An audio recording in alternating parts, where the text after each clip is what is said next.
अच्छा बच्चों देखें, हमारे पास ये सवाल है। ये सवाल क्या है, हमें तवानाइयाँ दी गई हैं, एनर्जीज दी गई हैं। नाइट्रोजन और हाइड्रोजन के दरमियान जो बॉन्ड बनेगा उसकी तवानाई मान लेते हैं Q1 है। हाइड्रोजन और हाइड्रोजन के दरमियान बनने वाले बॉन्ड की तवानाई कितनी है, दैट्स Q2। और नाइट्रोजन और नाइट्रोजन के दरमियान जो ट्रिपल बॉन्ड होता है उसकी तवानाई मान लेते हैं कितनी है हमारे पास, that's Q3।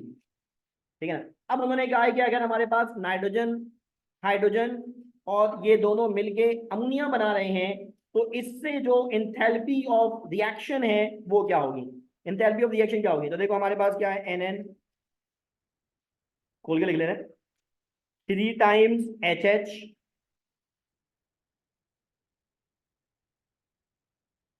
Equals 2 times NH3। NH3 का मतलब है 3NH।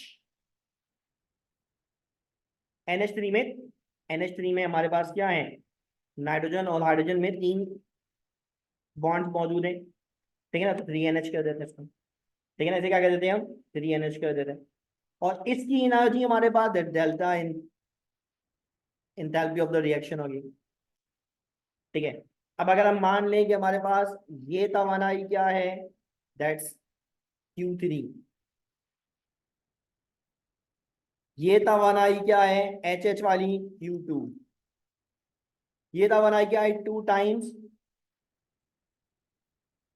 3Q1 plus delta H, R क्या लेते हैं, क्या हो जाएगा ये Q3 plus 3 times Q2 is equals 3 to the 6 Q1 delta HR।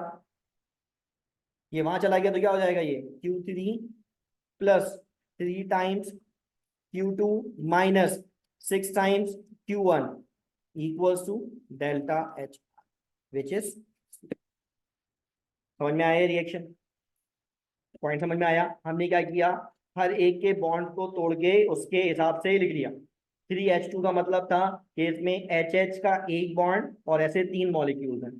NH3 का मतलब था कि इसमें NH के 3 बॉन्ड और ऐसे टोटल 2 मोल्स हैं, है ना। तो नंबर ऑफ मोल्स से नंबर ऑफ बॉन्ड्स को मल्टीप्लाई करके हमने ये काम कर दिया।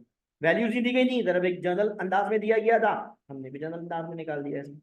ठीक है, ये हमारे पास बच्चों इसका समझ में आया। Thank you.